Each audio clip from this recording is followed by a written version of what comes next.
Hi everyone.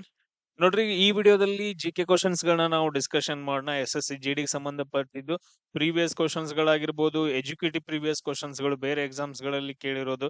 So ಎಲ್ಲಾ patterns questions ಗಳನ್ನ ನಾನು ಇವಾಗ ಡಿಸ್ಕಷನ್ ಮಾಡ್ತಾ ಇದ್ದೀನಿ.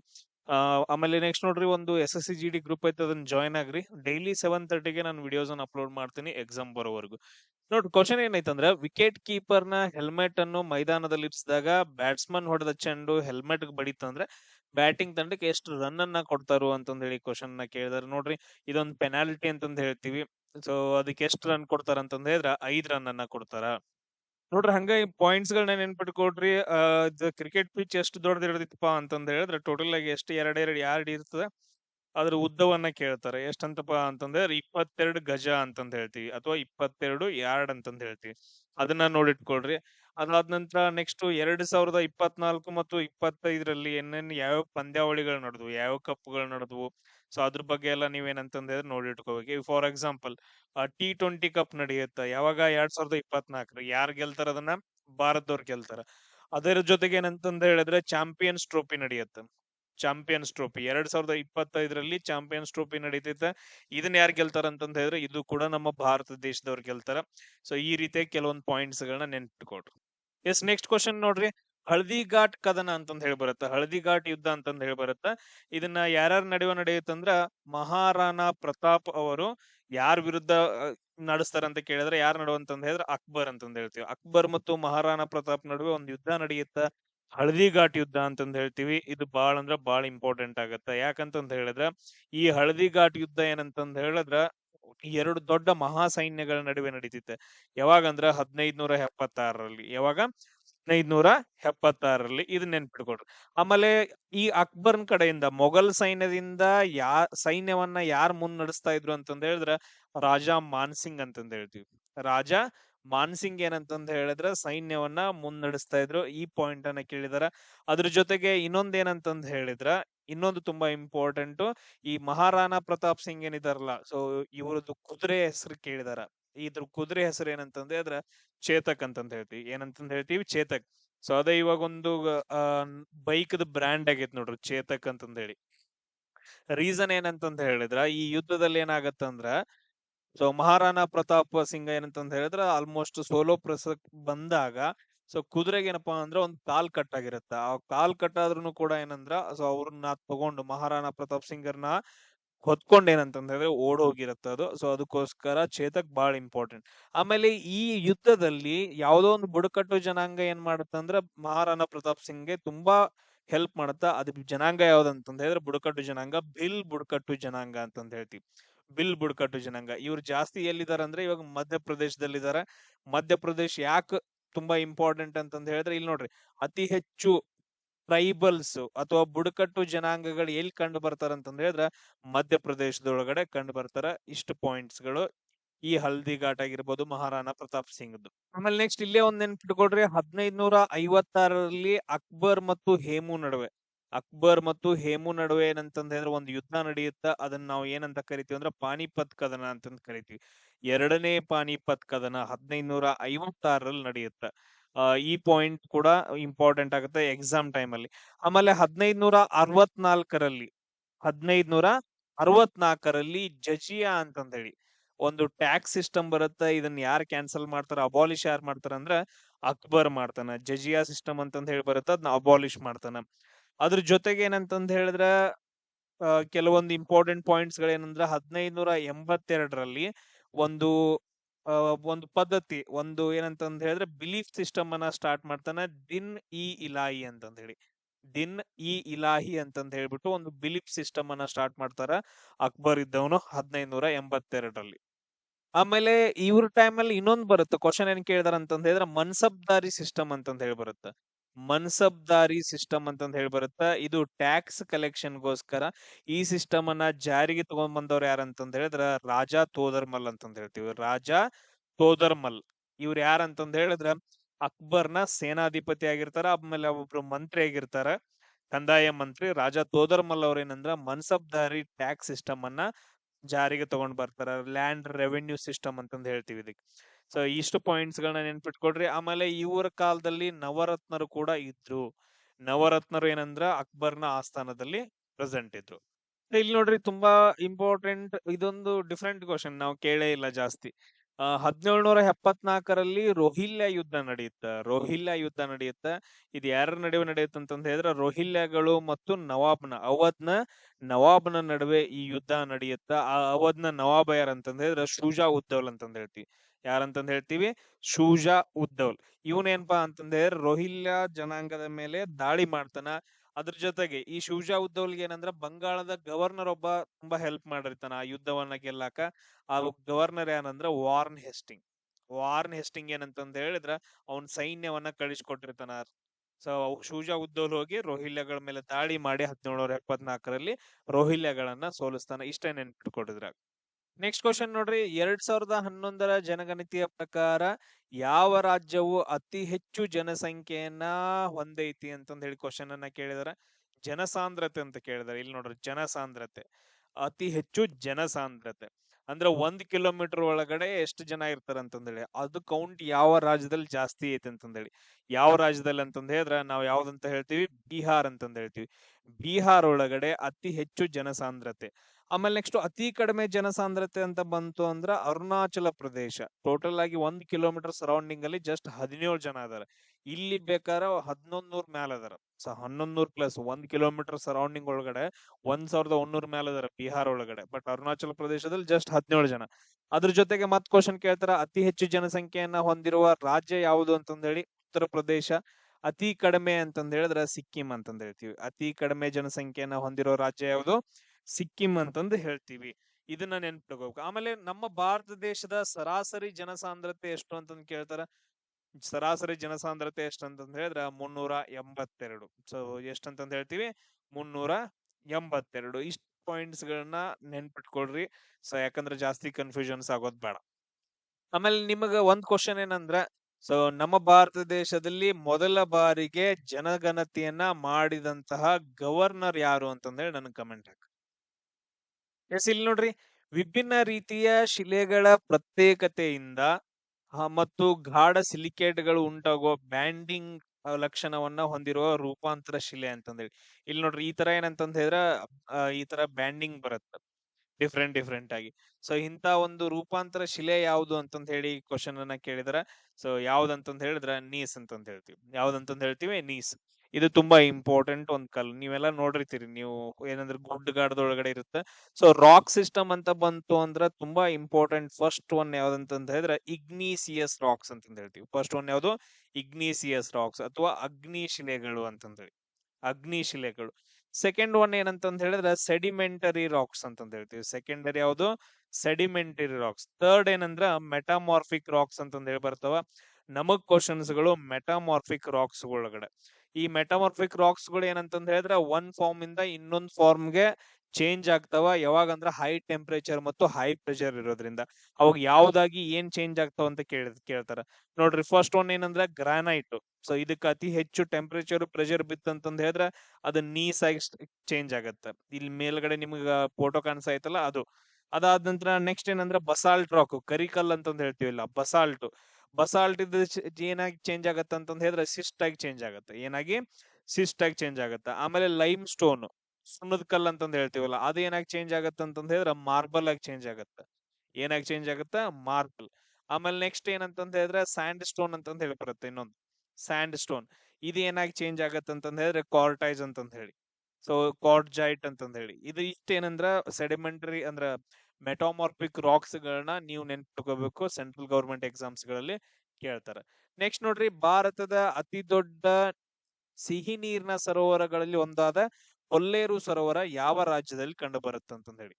ಎಸ್, ಯಾವ ರಾಜ್ಯದಲ್ಲಿ ಬರುತ್ತಂದ್ರೆ ಆಂಧ್ರ ಪ್ರದೇಶ ಅಂತಂದ ಹೇಳ್ತೀವಿ. ಎಲ್ಲಪ್ಪ ಅಂತಂದ ಹೇಳಿದ್ರೆ ಆಂಧ್ರ ಪ್ರದೇಶ. ಮೇಲ್ಗಡೆ ಗೋದಾವರಿ ಹರಿಯತ್ತ, ಕೆಳಗಡೆ ಏನಂದ್ರೆ ಕೃಷ್ಣಾ ನದಿ ಹರಿಯತ್ತ. ಅದ್ರ ನಡುವೆ ಬರುವಂತಹ ಒಂದು ಲೇಕ್ ಅಂತಂದ ಹೇಳ್ತೀವಿ, ಸರೋವರ ಅಂತಂದ ಹೇಳ್ತೀವಿ. ಅದನ್ನ ನಾವು ಕೊಲ್ಲೇರು ಸರೋವರ ಅಂತಂದ ಹೇಳ್ತೀವಿ. ಈ ಕೊಲ್ಲೇರು ಸರೋವರಗಳ ಒಳಗಡೆ ಒಂದು ಪಕ್ಷಿಧಾಮ ಕಂಡು ಬರುತ್ತ. ಅದನ್ನ ನಾವು ಯಾವ ಪಕ್ಷಿಧಾಮ ಅಂತ ಕರಿತೀವಿ ಅಂದ್ರೆ ಅಟಪಾಕ ಪಕ್ಷಿಧಾಮ. ಈ ಕ್ವಶನ್ ಅನ್ನ ಕೇಳಿದಾರ. ಅಟಪಾಕ ಪಕ್ಷಿಧಾಮ ಯಾವ ಸರೋವರದ ಭಾಗ ಬರುತ್ತ ಅಂತಂದ ಹೇಳಿ. ಯಾವುದು? ಕೊಲ್ಲೇರು ಸರೋವರ ಅಂತಂದ ಹೇಳ್ತೀವಿ. ಅದಾದ ನಂತರ ನೆಕ್ಸ್ಟ್ ಕೊಲ್ಲೇರು ಸರೋವರ ಯಾಕೆ ಇಂಪಾರ್ಟೆಂಟ್, ಎಕ್ಸಾಮ್ಸ್ ಅಲ್ಲಿ ಯಾಕೆ ಕೇಳ್ತಾರ ಅಂತಂದ್ರೆ ಇದೊಂದು ರಾಮ್ಸರ್ ಸೈಟ್. ವೆಟ್ ಲ್ಯಾಂಡ್ ಅಂತ ಹೇಳ್ತೀವಲ್ಲ, ಜೌಗು ಪ್ರದೇಶಗಳ ಸಂರಕ್ಷಣೆಗೋಸ್ಕರ ಒಂದು ಒಪ್ಪಂದ ನಡೆಯುತ್ತೆ, ರಾಮ್ಸರ್ ಒಪ್ಪಂದ. ಆ ರಾಮ್ಸರ್ ಸೈಟ್ ಯಾವ್ದಂತಂದ್ರೆ ಕೊಲ್ಲೇರು ಸರೋವರ ಅಂತಂದ್ ಹೇಳ್ತೀವಿ. ಇಷ್ಟು ಪಾಯಿಂಟ್ಸ್ ಗಳನ್ನ. ಆಮೇಲೆ ನೆಕ್ಸ್ಟ್ ಇದ್ರಲ್ಲಿ ಯಾವ ಪಕ್ಷಿಗಳು ವಲಸೆ ಬರ್ತಾವ ಅಂತಂದ್ ಹೇಳಿದ್ರೆ ಸೈಬೇರಿಯನ್ ಕ್ರೇನ್ ಅಂತಂದ್ ಹೇಳ್ತೀವಿ. ಸೈಬೇರಿಯನ್ ಕ್ರೇನ್ ಬಾತ್ಕೋಳಿ ತರನ ಬರುತ್ತೆ, ಉದ್ದಿರುತ್ತೆ ಅದ್ರ ಮುಖ. ಸೈಬೇರಿಯನ್ ಕ್ರೇನ್ ಅನ್ನೋದೇನಂದ್ರೆ ಇಲ್ಲಿ ಬರ್ತೈತಿ. ಅದಾದ ನಂತರ ನೆಕ್ಸ್ಟ್ ನೋಡ್ರಿ, ಇಲ್ಲಿ ಸಿಹಿ ನೀರಿನ ಸರೋವರ ಕೇಳಿದಾರಲ್ಲ, ಭಾರತದ ಅತಿ ದೊಡ್ಡ ಸಿಹಿ ನೀರಿನ ಸರೋವರ ಯಾವುದು ಅಂತಂದ್ ಹೇಳಿದ್ರ ಊಲಾರ್ ಸರೋವರ ಅಂತಂದ್ ಹೇಳ್ತೀವಿ. ಯಾವ್ದಂತಂದ್ ಹೇಳ್ತೀವಿ, ಊಲಾರ್ ಸರೋವರ. ಅದು ಜಮ್ಮು ಕಾಶ್ಮೀರದಲ್ಲಿ ಕಂಡು ಬರುತ್ತೆ. ಅದಾದ ನಂತರ ನೆಕ್ಸ್ಟ್ ನೋಡ್ರಿ, ಲೋಕ್ಟಾಕ್ ಸರೋವರ ಅಂತಂದ್ ಹೇಳಿ ಬರುತ್ತೆ. ಈ ಲೋಕ್ಟಾಕ್ ಸರೋವರ ಯಾವ ರಾಜ್ಯದಲ್ಲಿ ಕಂಡು ಬರುತ್ತೆ ಅಂತಂದ್ ಹೇಳಿ ನೀವು ನನಗೆ ಕಮೆಂಟ್ ಅನ್ನ ಹಾಕ್ಬೇಕು. ಎಸ್ ನೋಡ್ರಿ, ಪೋಲಾವರಂ ನೀರಾವರಿ ಯೋಜನೆ ಯಾವ ನದಿಯ ಮೇಲೆ ನಿರ್ಮಿಸಲಾಗುತ್ತಿದೆ ಅಂತಂದ್ ಹೇಳಿ ಕ್ವಶನ್ ಅನ್ನ ಕೇಳಿದ್ರೆ, ಇದ್ ನೋಡ್ರಿ, ಪೋಲಾವರಂ ನದಿ ನೀರಿನ ಯೋಜನೆ ಯಾವ್ದಂತಂದ್ ಹೇಳಿದ್ರೆ ಗೋದಾವರಿ ಅಂತಂದ್ ಹೇಳ್ತೀವಿ. ಇದೊಂದು ಡ್ಯಾಮ್ ಅನ್ನ ಕೂಡ ಕಟ್ಟೋದಾಗಿರ್ಬೋದು. ಅದಾದ ನಂತರ ಇನ್ನೊಂದ್ ಏನಂತಂದ್ ಹೇಳಿದ್ರೆ ಎರಡು ನದಿಗಳನ್ನ ಲಿಂಕ್ ಮಾಡೋದು. ಯಾವ್ದು, ಗೋದಾವರಿ ಮತ್ತು ಕೃಷ್ಣಾ ನದಿ ಏನಂದ್ರೆ ಈ ಯೋಜನೆಯಿಂದ ಲಿಂಕ್ ಆಗ್ತಾವೆ ಎರಡು. ಇದು ತುಂಬಾ ಇಂಪಾರ್ಟೆಂಟ್. ಪೋಲಾವರಂ ನೀರಾವರಿ ಯೋಜನೆ, ಸೊ ಅದು ಗೋದಾವರಿಗೆ ಬರ್ತೈತೆ.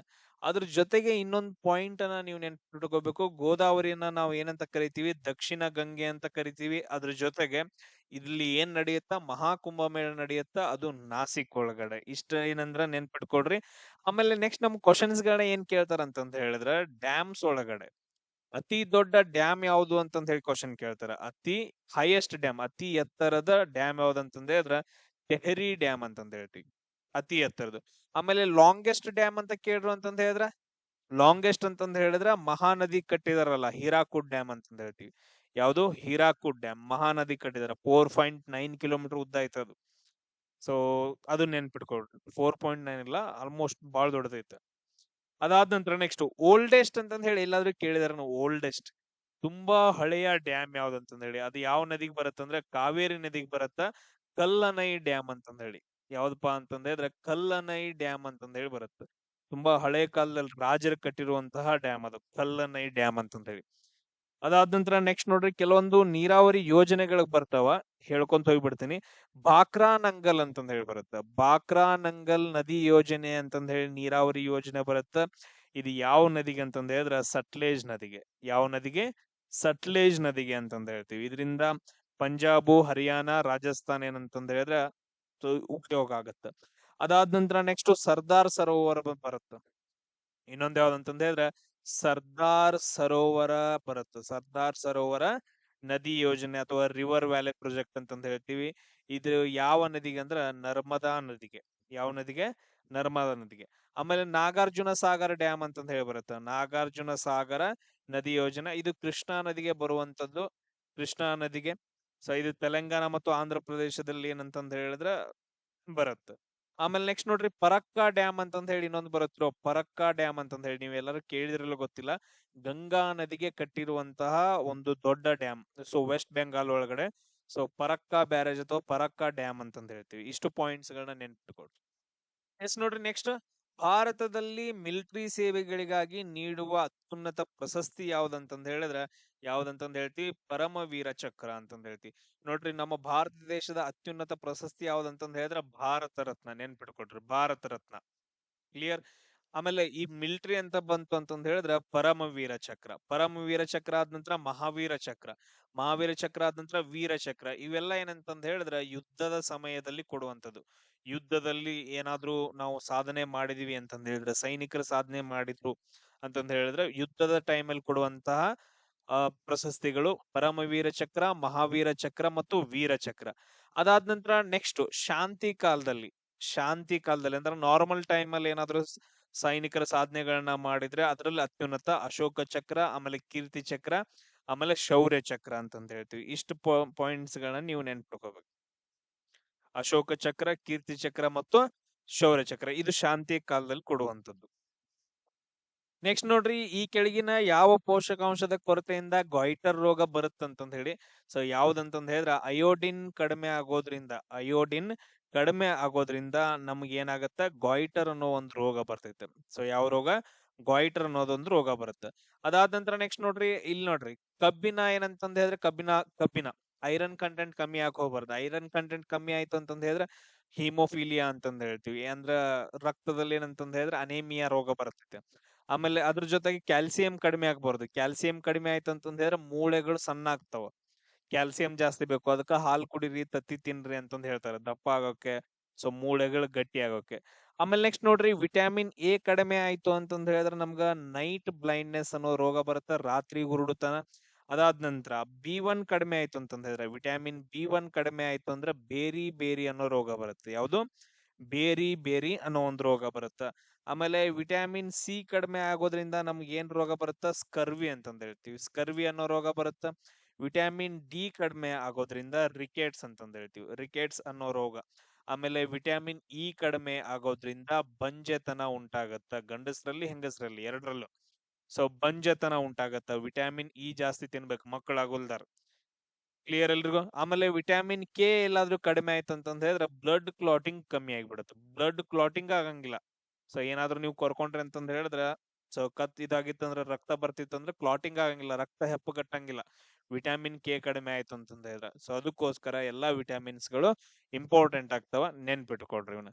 ಆಮೇಲೆ ನೆಕ್ಸ್ಟ್ ನೋಡ್ರಿ, ಸೊ ಈಜುಗಾರರು ನೀರಿನಲ್ಲಿ ತೇಲಲು ಯಾವ ಬಲ ಸಹಾಯ ಮಾಡುತ್ತ ಅಂತಂದ್ ಹೇಳಿ ಕ್ವಶನ್ ಕೇಳಿದಾರ. ಯಾವ್ದಂತಂದ್ ಹೇಳಿದ್ರೆ ಬೊಯಾಂಟ್ ಫೋರ್ಸ್ ಅಂತಂದ್ ಹೇಳ್ತೀವಿ. ಸೊ ಬೊಯಾಂಟ್ ಫೋರ್ಸ್ ಅಂತಂದ್ ಹೇಳ್ತೀವಿ. ಆಮೇಲೆ ಇದನ್ನ ನಾವು ಆರ್ಕಿಮಿಡಿಸ್ ಪ್ರಿನ್ಸಿಪಲ್ ಅಂತಾನು ಕರಿತೀವಿ, ಆರ್ಕಿಮಿಡಿಸ್ ಪ್ರಿನ್ಸಿಪಲ್. ಈಗ ನಾನು ಇದನ್ನ ಅರ್ಥ ಮಾಡಿಸ್ಬೇಕಂತಂದ್ರೆ ಸಿಂಪಲ್ ಆಗಿ ಹೇಳ್ತೇನೆ. ಈಗ ಹೆಂಗಂದ್ರ, ನೀವು ಹೋಗಿ ಸ್ವಿಮ್ಮಿಂಗ್ ಪೂಲ್ ಒಳಗಡೆನೋ ಬಾವಿ ಒಳಗಡೆನೋ ಒಳಗಡೆ ಹೋಗಿ ಬೀಳ್ತೀರಿ. ಒಳಗಡೆ ಹೋಗಿ ಬಿದ್ದ ನಂತರ ನೀವು ಉಸಿರೆಲ್ಲ ತಗೊಳಕ್ ಹೋಗ್ಬೇಡ್ರಿ. ನಾರ್ಮಲ್ ಆಗಿ ಬಿದ್ದ ನಂತರ ನಿಮ್ ಕೆಳಗಡೆಯಿಂದ ಏನೋ ಒಂಥರ ಮ್ಯಾಲೆ ಎಬಿಸ್ದಂಗ ಆಗ್ತಿರುತ್ತಲ್ಲ ನೀರ್ನಾಗ. ಸೊ ಆ ಒತ್ತಡವನ್ನ ನಾವ್ ಏನಂತ ಕರಿತೀವಿ ಅಂದ್ರೆ ಬೊಯಾಂಟ್ ಫೋರ್ಸ್ ಅಂತ ಕರಿತೀವಿ. ಆ ಒತ್ತಡವನ್ನ ಏನಂತಂದ್ರೆ ಬೊಯಾಂಟ್ ಫೋರ್ಸ್. ಇದಕ್ಕಿಂತ ಬೆಸ್ಟ್ ಎಕ್ಸಾಂಪಲ್ ಏನಂತಂದ್ ಹೇಳಿದ್ರೆ, ಒಂದು ಬಾಕ್ಸ್ ಅನ್ನ ತಗೊಳ್ರಿ, ಡೊಬ್ಬಿಯನ್ನ ತಗೊಳ್ರಿ, ಪ್ಲಾಸ್ಟಿಕ್ದು ಡೊಬ್ಬಿಯನ್ನ ತಗೊಂಡ್ ಏನಂತಂದ್ ಹೇಳಿದ್ರ ಅದನ್ನ ಏನಂತಂದ್ರೆ ಮುನ್ಸಾಕ್ ಟ್ರೈ ಮಾಡ್ರಿ ನೀರ್ನಾಗ. ಅದೇನಂತಂದ್ರೆ ಮುನ್ಗಂಗಿಲ್ಲ, ಕೆಳಗಡೆಯಿಂದ ಏನೋ ಒತ್ತಿದಂಗ ಆಗತ್ತ ಮೇಲ್ಗಡೆ. ಅದನ್ನ ನಾವು ಬೊಯಾಂಟ್ ಫೋರ್ಸ್ ಅಂತ ಕರಿತೀವಿ, ಸಿಂಪಲ್. ಸೊ ಆ ಬೊಯಾಂಟ್ ಫೋರ್ಸ್ ಏನಂತಂದ್ ಹೇಳಿದ್ರೆ ಕಮ್ಮಿ ಇತ್ತು ಅಂತಂದ್ ಹೇಳಿದ್ರ, ಬೊಯಾಂಟ್ ಫೋರ್ಸ್ ಏನಪ್ಪಾ ಅಂತಂದ್ ಹೇಳಿದ್ರ ಕಮ್ಮಿ ಇತ್ತು ಅಂತಂದ್ ಹೇಳಿದ್ರ, ಈಗ ನೋಡ್ರಿ, ಮೇಲ್ಗಡೆಯಿಂದ ಹಾಕೋ ವೇಟ್ ಜಾಸ್ತಿ ಆಗಿಬಿಟ್ಟು ಬೊಯಾಂಟ್ ಫೋರ್ಸ್ ಕಮ್ಮಿ ಇತ್ತು ಅಂತಂದ್ ಹೇಳಿದ್ರೆ ಆ ವಸ್ತು ಮುಳುಗಿ ಬಿಡ್ತೈತೆ. ಕ್ಲಿಯರ್? ಅದಾದ ನಂತರ ಬೊಯಾಂಟ್ ಫೋರ್ಸ್ ಜಾಸ್ತಿ ಇತ್ತು, ಅದಾದ ನಂತರ ಮೇಲ್ಗಡೆಯಿಂದ ಹೋಗೋ ಫೋರ್ಸ್ ವೇಟ್ ಆಗಿರ್ಬೋದು, ಗ್ರಾವಿಟಿ ಹಿಡ್ಕೊಂಡು ಅದು ಕಮ್ಮಿ ಇತ್ತು ಅಂತಂದ್ ಹೇಳಿದ್ರೆ, ಬೊಯಾಂಟ್ ಫೋರ್ಸ್ ಜಾಸ್ತಿ ಇತ್ತು ಅಂತಂದ್ ಹೇಳಿದ್ರೆ ಆ ವಸ್ತುಗಳು ಏನ ಮಾಡ್ತಾವ ಅಂತಂದ್ ಹೇಳಿದ್ರೆ ತೇಲೋಕ್ ಸ್ಟಾರ್ಟ್ ಆಗ್ತಾವ. ಇಷ್ಟ ಪಾಯಿಂಟ್ ಅನ್ನ ನೀವು ನೆನ್ಪಿಟ್ಕೊಡ್ರಿ. ಈ ಪ್ರಿನ್ಸಿಪಲ್ ನ ನಾವೇನಂತ ಕರಿತೀವಿ? ಆರ್ಕಿಮಿಡಿಸ್ ಪ್ರಿನ್ಸಿಪಲ್ ಅಂತಂದ್ ಹೇಳಿ ಕರಿತೀವಿ. ಆಮೇಲೆ ಸಾಂಪ್ರದಾಯಿಕ ಜಾನಪದ ನೃತ್ಯವಾದಂತಹ ಗೋಟಿಪೋವ ಯಾವ ರಾಜ್ಯಕ್ಕೆ ಸಂಬಂಧಪಟ್ಟಿದೆ ಅಂತಂದ್ ಹೇಳಿ. ಸೊ ಗೋಟಿಪುವ ಹಬ್ಬ ಅಂತಂದ್ ಹೇಳಿ ನೃತ್ಯ ಅಂತಂದ್ ಹೇಳಿದ್ರೆ, ಈಗ ಚಿಕ್ಕ ಮಕ್ಳು ಇರ್ತಾವಲ್ಲ, ಈ ಎಲ್ಲಾ ಚಿಕ್ಕ ಮಕ್ಳು ಹುಡುಗರು ಏನ್ ಮಾಡ್ತಾವ ಅಂತಂದ್ ಹೇಳಿದ್ರೆ ಹೆಣ್ಣು ವೇಷ ಧರಿಸಿ, ಹೆಣ್ಮಕ್ಳು ವೇಷ ಧರಿಸಿ ಏನಂತಂದ್ ಹೇಳಿದ್ರೆ ಇದನ್ನ ಡ್ಯಾನ್ಸ್ ಮಾಡ್ತಾರ. ಇದು ಯಾವ ರಾಜ್ಯದಲ್ಲಿ ಬರುತ್ತಂದ್ರೆ ಒಡಿಸ್ಸಾದೊಳಗಡೆ ಬರುವಂತಹ ಒಂದು ನೃತ್ಯವಂತ ಆಗೈತೆ. ಸೊ ಈ ನೃತ್ಯ ಏನಪ್ಪಾ ಅಂತಂದ್ ಹೇಳಿದ್ರೆ ಯಾರ ಬಗ್ಗೆ ಹೇಳತ್ತಂತಂದ್ ಹೇಳಿದ್ರೆ ಜಗನ್ನಾಥ ಅಥವಾ ಕೃಷ್ಣನ ಬಗ್ಗೆ ಹೇಳುವಂತಹ ಒಂದು ನೃತ್ಯವಾಗೈತೆ. ಈ ಪಾಯಿಂಟ್ ಅನ್ನ ನೀವು ನೆನ್ಪಿಟ್ಕೋಬೇಕು. ಕ್ಲಿಯರ್? ಅದಾದ ನಂತರ ನೆಕ್ಸ್ಟ್ ಹಲವಾರು ಡ್ಯಾನ್ಸ್ ಗಳು ಬರ್ತಾವ. ಒಂದ್ಸರಿ ನಿಮ್ಗೆ ನೆನ್ಪು ಮಾಡ್ಬಿಡ್ತೀನಿ. ನಮ್ ಕರ್ನಾಟಕ ಅಂತ ಬಂತು ಅಂತ ಹೇಳಿದ್ರೆ ಯಕ್ಷಗಾನ, ಆಮೇಲೆ ಕೇರಳ ಅಂತ ಬಂತು ಅಂತಂದ ಹೇಳಿದ್ರೆ ಯಾವ್ದಂತಂದ್ ಹೇಳ್ತೀವಿ? ಮೋಹಿನಿ ಅಟ್ಟಂ ಮತ್ತು ಕಥಕ್ಕಳಿ. ಅದಾದ ನಂತರ ತಮಿಳ್ನಾಡು ಬಂದ್ರ ಭರತನಾಟ್ಯ, ಆಮೇಲೆ ಆಂಧ್ರ ಪ್ರದೇಶ್, ತೆಲಂಗಾಣ ಬಂದ್ರ ಕೂಚಿಪುಡಿ, ಆಮೇಲೆ ಉತ್ತರ ಪ್ರದೇಶ ಕಥಕ್ ಅಂತಂದ ಹೇಳ್ತೀವಿ, ಕಥಕ್. ಆಮೇಲೆ ಅಸ್ಸಾಂ ಅಂತಂದ ಹೇಳಿ ಬಂದು ಅಂದ್ರ ಬಿಹು, ಬಿಹು ಡ್ಯಾನ್ಸ್. ಸೊ ಇಷ್ಟು ಪಾಯಿಂಟ್ಸ್ ಗಳನ್ನ ನೀವು ಇದರಲ್ಲಿ ನೆನ್ಪಿಟ್ಕೋಬೇಕು. ಆಮೇಲೆ ನೆಕ್ಸ್ಟ್ ನೋಡ್ರಿ ಕ್ವಶನ್, ಪ್ರತಾಪ್ಗಢ ಕದನದಲ್ಲಿ ಛತ್ರಪತಿ ಶಿವಾಜಿ ಮಹಾರಾಜರಿಂದ ಹತನಾದಂತಹ ದೊರೆ ಯಾರು ಅಂತ ಕೇಳಿದಾರೆ. ನೀವು ಫೋಟೋ ನೋಡಿದ ತಕ್ಷಣ ಗೊತ್ತಾಗಿರ್ಬೇಕು ನಿಮ್ಗ ಯಾರಂತಂದ್ ಹೇಳ್ತೀವಿ? ಅಫ್ಜಲ್ ಖಾನ್. ಈ ಪ್ರತಾಪ್ಗಢ ಕದನ ಯಾವಾಗ ನಡೆಯುತ್ತಂದ್ರ 1659ರಲ್ಲಿ ನಡೆಯುತ್ತೆ. ಸೊ ಈ ಕದನದೊಳಗಡೆ ಏನಂತಂದ್ ಹೇಳಿದ್ರ, ಸೊ ಮರಾಠ ಸಾಮ್ರಾಜ್ಯದ ಛತ್ರಪತಿಯಾದಂತಹ ಶಿವಾಜಿ ಮಹಾರಾಜರು, ಆಮೇಲೆ ಬಿಜಾಪುರ್ ಆದಿಲ್ ಶಾಹಿಗಳಂತಂದ್ ಹೇಳಿ ಬರ್ತಾರೆ, ಬಿಜಾಪುರದ ಆದಿಲ್ ಶಾಹಿ. ಸೊ ಈ ಆದಿಲ್ ಶಾಹಿಯ ಸೇನಾಧಿಪತಿ ಯಾರಂದ್ರ ಅಫ್ಜಲ್ ಖಾನು. ಇವರಿಬ್ರು ನಡುವೆ ಸೊ ಒಂದು ಮಾತುಕತೆ ನಡೆದಾಗ ಯುದ್ಧದ ಸಮಯದಲ್ಲಿ, ಅವಾಗ ವ್ಯಾಘ್ರ ಉಗುರುಗಳನ್ನ ಬಳಸ್ಬಿಟ್ಟು, ಹುಲಿ ಉಗುರುಗಳನ್ನ ಬಳಸ್ಬಿಟ್ಟು ಶಿವಾಜಿ ಮಹಾರಾಜರು ಏನ್ ಮಾಡ್ತಾರ ಅಂದ್ರ ಅಫ್ಜಲ್ ಖಾನ್ ಕೊಲ್ತಾರ. ಆಮೇಲೆ ನೆಕ್ಸ್ಟ್ ನೋಡ್ರಿ, ಈ ಪ್ರತಾಪ್ಗಢವನ್ನ ವಶಪಡಿಸ್ಕೊಂಡು ಅದರಲ್ಲಿ ಒಂದು ಕೋಟೆಯನ್ನ ಕಟ್ತಾರ. ಇವಾಗ ಕೂಡ ಅದನ್ನ ನಾವು ಪ್ರತಾಪ್ಗಢ ಕೋಟೆ ಅಂತ ಕರಿತೀವಿ, ಪ್ರತಾಪ್ಗಢ ಕೋಟೆ ಅಂತಂದ್ ಹೇಳ್ತೀವಿ. ಸೊ ಇಷ್ಟು ಪಾಯಿಂಟ್ಸ್ ಗಳನ್ನ ನೀವು ಇದ್ರಲ್ಲಿ ನೆನ್ಪಿಟ್ಕೊಳ್ರಿ. ಇಲ್ಲಿ ಒಂದ್ ಕ್ವಶನ್ ಏನಂತಂದ್ ಹೇಳಿದ್ರೆ, ಇಲ್ಲಿ ಒಂದ್ ಕ್ವಶನ್, ಶಿವಾಜಿ ಮಹಾರಾಜರು ಶಿವಾಜಿ ಮಹಾರಾಜರು ಆ, ತುಂಬಾ ಇಂಪಾರ್ಟೆಂಟ್, ಒಂದು ಒಪ್ಪಂದವನ್ನ ಮಾಡ್ಕೊಂತಾರ. ಶಿವಾಜಿ ಮಹಾರಾಜರು ಏನಂತಂದ್ ಹೇಳಿದ್ರೆ ಒಂದು ಒಪ್ಪಂದವನ್ನ ಮಾಡ್ಕೊಂತಾರ. ಯಾರ ಜೊತೆ? ಮೊಘಲರ ಜೊತೆ. ಆ ಒಪ್ಪಂದ ಯಾವುದು ಅಂತಂದ್ ಹೇಳಿ ನನ್ ಕಮೆಂಟ್ ಅನ್ನ ಹಾಕ್ಬೇಕು ನೀವು. ನೆಕ್ಸ್ಟ್ ಕ್ವಶನ್ ನೋಡ್ರಿ, ಮಧ್ಯಕಾಲೀನ ಸಾಹಿತ್ಯ ಈ ಕೆಳಗಿನ ಯಾವ ಮಹಾಕವಿ ಕಾಳಿದಾಸ ಬರೆದಿಲ್ಲ ಅಂತಂದ್ ಹೇಳಿದಾರೆ. ಸೊ ಉಳಿದೆಲ್ಲ ಬರೆದಿದಾರ, ಬಟ್ ಸೊ ಯಾವುದೋ ಒಂದು ಕೃತಿಯನ್ನ ಬರ್ದಿಲ್ಲ ಅಂತಂದೇಳಿ. ಯಾವ್ದಂತ ಹೇಳಿದ್ರೆ ಮಾಲತಿ ಮಾಧವ ಅಂತಂದ್ ಹೇಳ್ತೀವಿ. ಈ ಮಾಲತಿ ಮಾಧವ ಬುಕ್ ಅನ್ನ ಯಾರು ಬರೀತಾರ ಅಂದ್ರ ಭವಭೂತಿ ಬರೀತಾರ. ಸೊ ಯಾರು ಬರೀತಾರ? ಭವಭೂತಿ. ಆಮೇಲೆ ಕಾಳಿದಾಸನ್ನ ನಾವು ಏನಂತ ಕರಿತೀವಿ ಅಂದ್ರೆ ಭಾರತದ ಶೇಕ್ಸ್ಪಿಯರ್ ಅಂತಂದ್ ಕರಿತೀವಿ. ಸೊ ಭಾರತದ ಶೇಕ್ಸ್ಪಿಯರ್ ಯಾರಂತಂದ್ ಹೇಳಿದ್ರ ಕಾಳಿದಾಸ ಅಂತಂದ್ ಹೇಳಿ ಕರಿತೀವಿ. ಅದಾದ ನಂತರ ಕಾಳಿದಾಸರ ಅತ್ಯಂತ ಪ್ರಸಿದ್ಧ ನಾಟಕ ಯಾವ್ದಂತಂದ್ ಹೇಳಿದ್ರ ಅಭಿಜ್ಞಾನ ಶಾಕುಂತಲ, ಪ್ರಸಿದ್ಧ ನಾಟಕ ಇದು. ಅದಾದ ನಂತರ ನೆಕ್ಸ್ಟ್ ಋತು ಸಂಹಾರ, ಆಮೇಲೆ ಮೇಘದೂತ ಅಂತಂದ್ ಹೇಳಿ ಬರ್ತಾವ. ಋತು ಸಂಹಾರ, ಆಮೇಲೆ ಇನ್ನೊಂದು ಬರೆದು ಇಟ್ಕೊಳ್ರಿ ಮೇಘದೂತ. ಈ ಎರಡು ಕೃತಿಗಳೇನಂತಂದ್ ಹೇಳಿದ್ರ ಖಂಡ ಕಾವ್ಯಗಳು ಅಂತಂದ್ ಹೇಳ್ತೀವಿ, ಕಾಳಿದಾಸರು ಬರೆದಂತದ್ದು. ಆಮೇಲೆ ಮಹಾಕಾವ್ಯಗಳು ಅಂತಂದ್ ಹೇಳಿ ಬರ್ತಾವ. ಯಾವ್ಯಾವು? ಒಂದು ಕುಮಾರ ಸಂಭವ, ಆಮೇಲೆ ಇನ್ನೊಂದ್ ಯಾವ್ದಂತಂದ್ ಹೇಳಿದ್ರೆ ರಘುವಂಶ ಅಂತಂದ್ ಹೇಳಿ. ರಘುವಂಶ, ಇವೆರಡು ಏನಂದ್ರ ಮಹಾಕಾವ್ಯಗಳು, ಕಾಳಿದಾಸರು ಬರೆದಂತದ್ದು. ಆಮೇಲೆ ನೆಕ್ಸ್ಟ್ ಮಾಳ್ವಿಕಾಗ್ನಿಮಿತ್ರ. ಮಾಳ್ವಿಕಾಗ್ನಿಮಿತ್ರ, ಸೊ ಇದೊಂದು ನಾಟಕ. ಆಮೇಲೆ ನೆಕ್ಸ್ಟ್ ಇದೊಂದು ಪ್ರೇಮ ಕಾವ್ಯ ಅಂತಂದ್ ಹೇಳ್ತೀವಿ. ಇದು ಅಗ್ನಿಮಿತ್ರನ ಬಗ್ಗೆ ಹೇಳುವಂತದ್ದು. ಅಗ್ನಿಮಿತ್ರ ಅಂತಂದ್ ಹೇಳಿ ಒಬ್ಬ ರಾಜ ಬರ್ತಾನ. ಸೊ ಆ ರಾಜನ ಪ್ರೇಮ ಕಾವ್ಯದ ಬಗ್ಗೆ, ಪ್ರೇಮದ ಬಗ್ಗೆ ಹೇಳುವಂತದ್ದು. ಕ್ಲಿಯರ್? ಇಷ್ಟು ಪಾಯಿಂಟ್ಸ್ ಗಳನ್ನ ನೀವು ಇದರಲ್ಲಿ ನೆನ್ಪಿಟ್ಕೋಬೇಕು. ಆಮೇಲೆ ಇದ್ರ ಜೊತೆಗೆ ಇನ್ನೊಂದ್ ನೆನ್ಪಿಟ್ಕೊಳ್ರಿ, ವಿಕ್ರಮೋರ್ಷಿ ಅಂತಂದ್ ಹೇಳಿ. ವಿಕ್ರಮೋರ್ಷಿಯಂ ಅಂತಂದ್ ಹೇಳಿ ಒಂದು ನಾಟಕ ಬರುತ್ತೆ. ಇನ್ನೊಂದು ನಾಟಕ ಯಾವ್ದಂತಂದ್ ಹೇಳಿದ್ರೆ ವಿಕ್ರಮೋರ್ಷಿಯಂ ಅಂತಂದ್ ಹೇಳಿ. ಇದನ್ನು ಕೂಡ ನೆನ್ಪಿಟ್ಕೋಬೇಕು. ಎಸ್. ಆಮೇಲೆ ನೆಕ್ಸ್ಟ್, ಈ ಕಾಳಿದಾಸರು ಎಲ್ಲಿ ಕಂಡು ಬರ್ತಾರೋ, ಎಲ್ಲಿ ಇದ್ರು, ಯಾರ ಆಸ್ಥಾನದಲ್ಲಿ ಇದ್ರು ಅಂತಂದ್ ಹೇಳಿದ್ರೆ, ಯಾರ ಆಸ್ಥಾನದಲ್ಲಿ ಇರ್ತಾರ? ಗುಪ್ತರ ದೊರೆಯಾದಂತಹ 2ನೇ ಚಂದ್ರಗುಪ್ತ ಅಥವಾ ರಾಜಾ ವಿಕ್ರಮಾದಿತ್ಯ ಅಂತಂದ್ ಹೇಳ್ತೀವಿ. ಅವ್ರಿಗೆ ಇನ್ನೊಂದು ಬಿರುದು ಯಾವ್ದಂತಂದ್ ಹೇಳಿದ್ರೆ ವಿಕ್ರಮಾದಿತ್ಯ, 2ನೇ ಚಂದ್ರಗುಪ್ತನಿಗೆ. ಅವ್ರ ಆಸ್ಥಾನದಲ್ಲಿ ಇರ್ತಾರ. ಇವ್ರ ಆಸ್ಥಾನದಲ್ಲೇ ನವರತ್ನರು ಕಂಡು ಬರ್ತಾರ. ನಾವ್ ಆಗ್ಲೇ ಅಕ್ಬರ್ ಅಂತಂದ್ ಹೇಳಲ್ಲ, ಅವ್ರ ಆಸ್ಥಾನದಲ್ಲಿ, ಆಮೇಲೆ ವಿಕ್ರಮಾದಿತ್ಯನ ಆಸ್ಥಾನದಲ್ಲಿ ನವರತ್ನರು. ಇನ್ನೊಬ್ಬ ರಾಜ ಬರ್ತಾನ, ಅವನ ಆಸ್ಥಾನದಲ್ಲಿ ಕೂಡ ಏನಂದ್ರೆ ನವರತ್ನರು ಇರ್ತಾರ. ಆ ರಾಜನ ಹೆಸರು ಏನಂತಂದ್ ಹೇಳ್ರಿ.